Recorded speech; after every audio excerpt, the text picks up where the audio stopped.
विकास दुबे का फरार सहयोगी गिरफ्तार।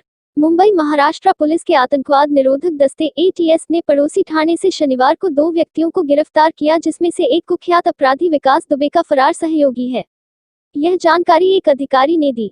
अधिकारी ने बताया कि दुबे का सहयोगी अरविंद उर्फ गुड्डन रामविलास त्रिवेदी 46 कानपुर जिले में कुख्यात अपराधी के घर छापेमारी के दौरान 8 पुलिसकर्मियों की हत्या में कथित तौर पर संलिप्त था। उन्होंने बताया कि साथ ही वह 2001 में उत्तर प्रदेश के नेता संतोष मिश्रा की हत्या में भी कथित तौर पर शामिल था। एटीएस के पुलिस अधीक्षक विक्रम देशमाने ने कहा कि त्रिवेदी और उसके चालक सुशील उर्फ सोनू तिवारी 30 को ठाणे शहर के कोलशेट इलाके से गिरफ्तार किया गया।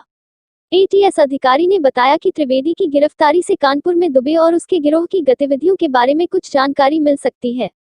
उन्होंने कहा कि पूछताछ के दौरान त्रिवेदी ने दावा किया कि वह पंचायत समिति का सदस्य है और अपने गृह राज्य में एक राजनीतिक दल से जुड़ा हुआ है। उन्होंने कहा कि बिकरू गांव में घात लगाकर किए गए उस हमले के बाद दुबे एवं अन्य के साथ त्रिवेदी भी फरार हो गया था, जिसमें एक पुलिस उपाधीक्षक सहित 8 पुलिसकर्मी मारे गए थे। देशमाने ने कहा कि एटीएस की जुहू इकाई को पता चला कि त्रिवेदी छिपने के लिए मुंबई आया हुआ है।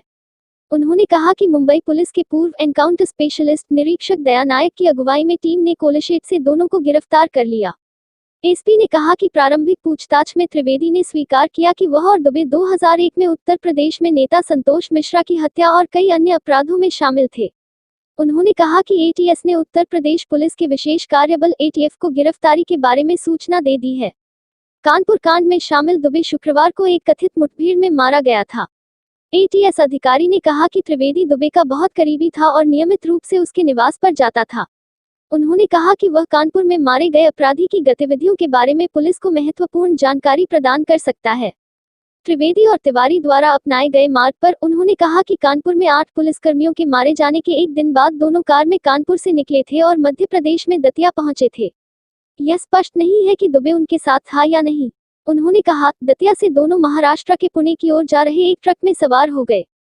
पुणे में कुछ समय बिताने के बाद वे दूसरे ट्रक में सवार होकर मुंबई पहुंच गए। उन्होंने कहा कि मुंबई पहुंचने के बाद त्रिवेदी ने अपने कुछ रिश्तेदारों से संपर्क किया। उन्होंने कहा कि दोनों को उनके गांव के एक व्यक्ति ने शरण दी, जो वर्तमान में कोलशेट में रह रहा है।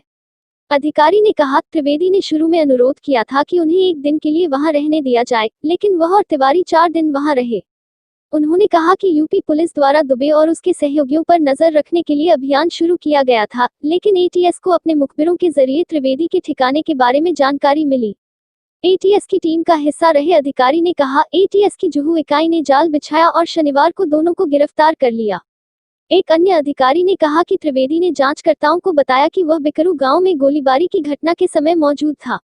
अधिकारी ने कहा कि उसके दावों का सत्यापन किया जा रहा है।